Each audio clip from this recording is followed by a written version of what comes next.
Good morning. Welcome to the July new moon abundance ritual, and it is a full solar eclipse, only visible in South America, I believe, but that makes this ritual even more powerful.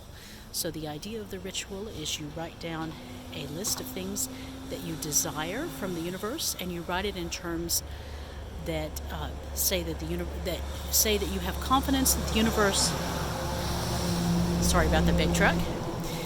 That says you have confidence about the universe bringing you what you desire. So instead of writing I want or I desire, you write I am grateful for whatever it is that you desire. So before we get to the burning, I'm going to start with a garden tour again, and it's rose season. So you can see all my beautiful roses. This first one is Navy Lady. It is a Canadian bred rose that honors the women who served in the Wrens during I believe it's the Wrens during World War II, and you can see that the buds start out a really dark red and they bloom this very bright, beautiful red. And this is a rose that's especially good for cold climates. This is an Austin rose, Abraham Darby. As you can see, I need to pick some.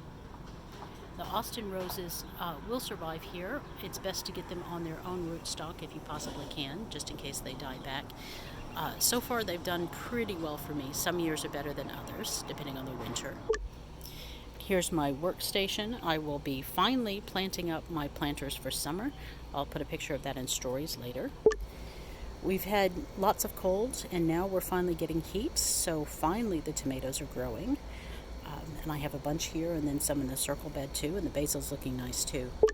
This has not been a great year for sweet peas. It's taken a lot for them to finally start blooming, but I'm glad that they have. They smell wonderful. I grow them every year because they smell so good. And then next to the sweet peas, I have my fava beans, and that's black Russian, and they're actually black fava beans, which is really interesting. And then crimson flowered, which are regular looking fava beans, but they have the pretty flowers. And then collards, kale, and broccoli.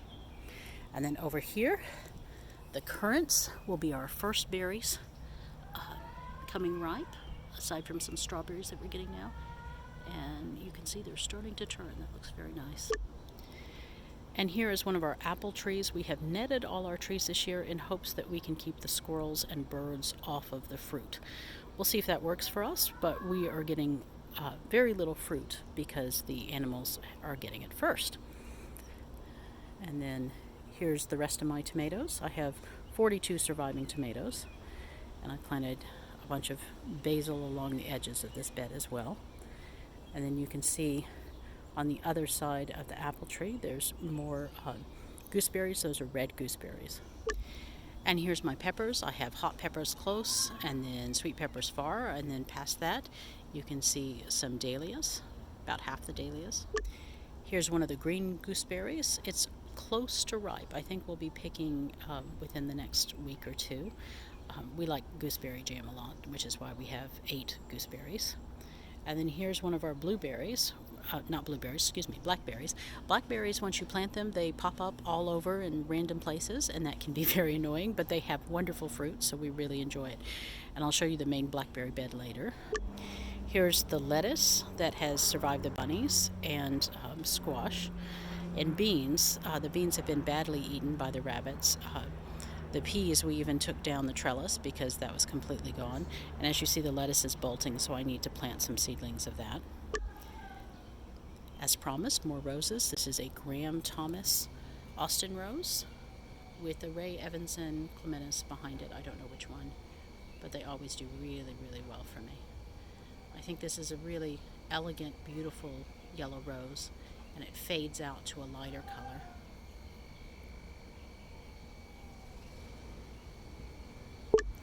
Here is my rhubarb. It hasn't been a good rhubarb year. We had enough for a rhubarb cake, and it looks like we now have enough for a rhubarb cobbler, but usually I have enough to make rhubarb jam, and we haven't had an opportunity to do that this year. And this is also where I plant my asparagus, and there's a New Haven peach, also netted against the squirrels and birds. The asparagus, at a certain point, you let it bloom. You let it go up as a tree, basically, to feed the roots so you get beautiful asparagus next year, too. Now, in this back area of the garden, We have more currants here. These are red, white, and black currants along this back area. And then I have my new magnolia tree. That's a yellow magnolia. I can't wait till spring to see that. And the compost pile. And then back there in the back is the blackberry bed. And those are starting to look good. And then this bed is planted with a huge amount of potatoes. There's some leeks that I need to pull and toss because they've flowered in the back. And as you can see with the potatoes, they're different types. So some are blooming now and some haven't bloomed yet. And then over here we have some overflow tomatoes and tomatillos. I don't know which rose this is. It was planted by the previous owner, but it's always prolific. It's just a very beautiful, happy rose. I like this one a lot. Some sort of floribunda, whatever it is. And then back here we have another Austin. This is Benjamin Britten. And you see, I like to give the Austin support even if they're not climbing roses because they tend to be floppy. You can see a little bit of leftover clematis that has flowered earlier. But this is a very beautiful English rose, English shrub rose. Now this is Julia Childs. I did not plant this one, but this is the only one she identified for me. You buy a lot of these things and then you don't remember what they're called, so I don't blame her for that. And then another clematis. I believe that's Jack Money, but I might be wrong on that. This is Carefree Beauty Shrub Rose, and like the Navy Lady, it was bred, this was not bred in Canada, but it was bred for the north. It was bred in Michigan, I believe. So it survives our winters just fine, and it comes back and blooms and blooms and blooms and blooms and blooms. It's just really beautiful, happy, fun plant. And you can see my cypress there. I like that cypress. Now this rose, I think it was probably something else, and this is the rootstock that it's come back from, which is Huey something or other. But it is gorgeous, and even though it only blooms once, I love this rose. It's so, so beautiful. And I just let it go where it wants to go. Oh look, I have a lupine left. That's nice. And here's honeysuckle. I know honeysuckle can be a thug, but it tends to be just fine in this zone. And I would not want my children to have a childhood without being able to suck the nectar from honeysuckle blossoms. It's so much fun, and it tastes good, and it smells marvelous, of course. Okay, now it's time for the burning. And again, this is a gratitude list of things that you desire from the universe, but expressed in terms of gratitude. Always, if you're burning something, please always burn it in a protected location so you don't set a fire.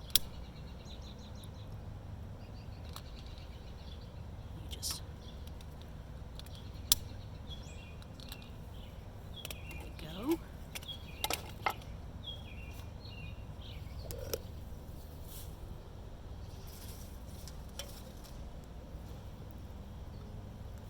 Try not to burn your hands while doing it, but watch it burn. Watch your wishes go up to the universe on this day of solar eclipse.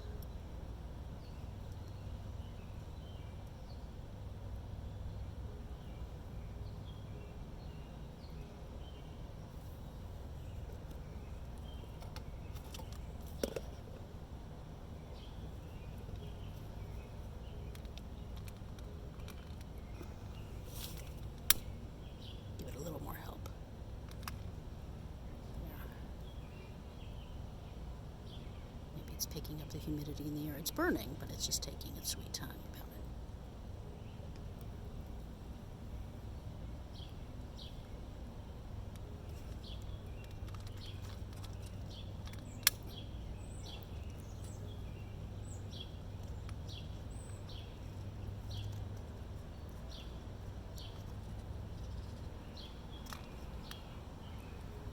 There we go.